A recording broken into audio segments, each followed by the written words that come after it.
योकोसो to anime. तो guys, आज की इस वीडियो में हम ज़ीक येगर के सीक्रेट प्लान के बारे में बात करेंगे। और तुम्हें तो पता है कि ये बंदर स्काउट्स का बहुत ही ज़्यादा डरावना एनिमी था, जो कि अब स्काउट्स के एलाइज में से एक है। एंड ज़ीक क्लेम करता है कि वो एक ट्रू रेस्टोरेशनिस्ट है, बिल्कुल अपने फादर की तरह। Not only did he manage to climb up the ranks to become the war chief with his great abilities as the Beast Titan, लेकिन ज़ीक कुछ लोगों को अपने प्लान में बिलीव करने के लिए कन्विंस भी कर लेता है। और उन लोगों को हम वॉलेंटियर्स कहेंगे जो कि ज़ीक के प्लान में बिलीव करते हैं। एंड ये वॉलेंटियर्स उन सोल्जर्स का ग्रुप है जो मार्ली की बर्बादी चाहते हैं। और ये वॉलेंटियर्स का काम था to infiltrate the survey ships that were sent to Paradise and also to cooperate with Paradise forces. और पैराडाइज आइलैंड का भरोसा जीतने के लिए ज़ीक वॉलेंटियर्स के जरिए मार्लियन वेपन सेंड करता है। एंड वॉलेंटियर्स में से सिर्फ येलिना ही ज़ीक के प्लान्स के बारे में पूरी तरह से जानती है। तो अब सवाल यह आता है कि ज़ीक येगर एके मंकी टाइटन का पैराडाइज एंड एल्डिया को लेकर क्या प्लान है।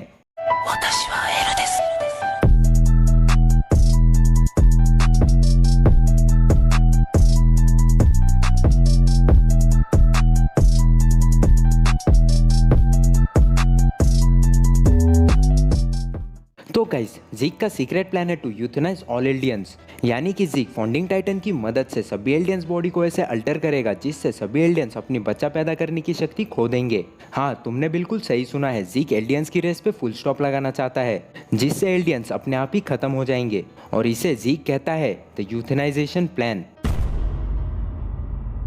इनफैक्ट ज़ीक के बचपन से लेकर आज तक ये प्लान ही ज़ीक की ड्राइविंग फोर्स है।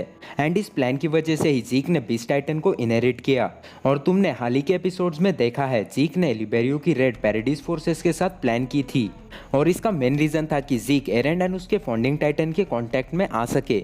तो अब ये समझने की कोशिश करते हैं कि ज़ीक ने यूथनाइजेशन को चूज़ क्यों किया। एंड इसे समझने के लिए हमें थोड़ा पास्ट की गलियों में भटकना पड़ेगा। शुरुआत में ज़ीक बाकी वॉरियर कैंडिडेट्स की तरह ही था, लेकिन ज़ीक बाकी बच्चों से थोड़ा कमज़ोर था और हमेशा ट्रेनिंग में पीछे रहता था। हाउएवर, हमें चैप्टर 114 में पता चलता है कि ज़ीक को एक बेटे से ज़्यादा एक टूल की तरह ट्रीट किया गया था टू विन एल्डिया बैक। और रॉयल ब्लडेड होने की वजह से ज़ीक रेस्टोरेशनिस्ट के लिए बहुत इंपॉर्टेंट था। एंड इसी की वजह से ज़ीक एक बहुत ही एक्सट्रीम पोजीशन में था। और तो और ज़ीक के पेरेंट्स एंड ग्रैंड पेरेंट्स की टीचिंग में ज़मीन आसमान का फ़र्क था। एंड ज़ीक को शुरू से ही वॉर्स पसंद नहीं थे। और ज़ीक के वॉरियर ट्रेनिंग में अच्छा परफॉर्म ना करने की वजह से ग्रीशा और डायना का भरोसा ज़ीक से उठने लगा। और एक ऐसा बच्चा जिसे ये तक नहीं पता कि उसकी आसपास की सराउंडिंग में क्या चल रहा है, उसके लिए ये प्रेशर बहुत होता है। And Zeke reached his breaking point, लेकिन फिर भी टॉम सेवर ज़ीक को अपनी विंग में ले लेता है। And then Zeke found someone who truly cared for him. एक बात और, Tom Xaver former beast titan है और ज़ीक को ऐसे कोई खास फर्क नहीं पड़ता कि मार्लिया एंड एल्डिया के बीच क्या हो रहा है। लेकिन एल्डियन होने की वजह से उसके साथ जो चीज़ें हुई, उसकी वजह से ज़ीक सोचता है कि वो ये सब चेंज करने के लिए क्या कर सकता है। और एक दिन ज़ीक को यूथनाइजेशन का आइडिया आता है, जब टॉम ज़ीक को एक इंटरेस्टिंग बात बताता है कि फाउंडिंग टाइटन की मदद से फाउंडर ymir एल्डियंस की बॉडी में चेंजेस कर सकती है।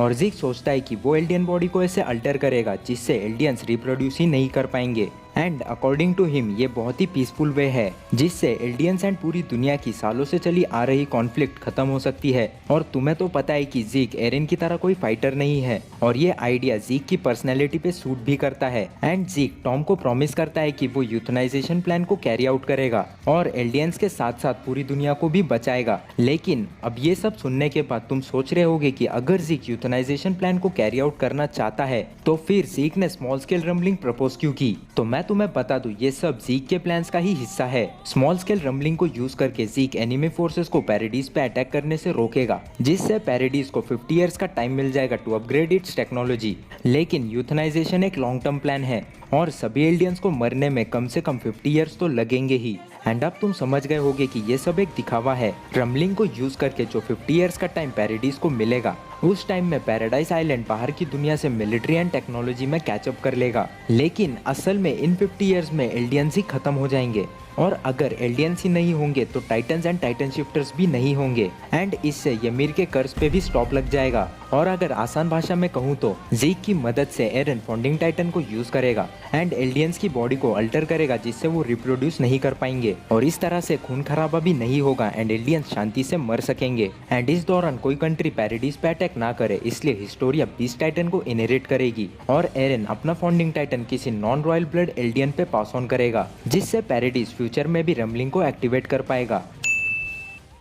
तो अब मुझे बताओ कि तुम जीक के प्लान के बारे में क्या सोचते हो। क्या तुम जीक की आइडियोलॉजी से एग्री करते हो और क्या कोई दूसरा रास्ता नहीं है एल्डियंस को बचाने का? मुझे जरूर बताना कमेंट सेक्शन में। और अगर तुम्हें ये वीडियो पसंद आई है तो इस वीडियो को लाइक करो। एंड हम देख रहे हैं कि तुम वीडियोस देखते नहीं हो, वीडियोस को लाइक नहीं करते एंड चैनल को सब्सक्राइब भी नहीं कर रहे। भाई कुछ तो कर दो यार, बहुत बुरा लगता है, मतलब दिल से बुरा लगता है। तो बस मिलता हूँ तुमसे नेक्स्ट वीडियो में, तब तक के लिए सायोनारा। आ रा, सायोनारा।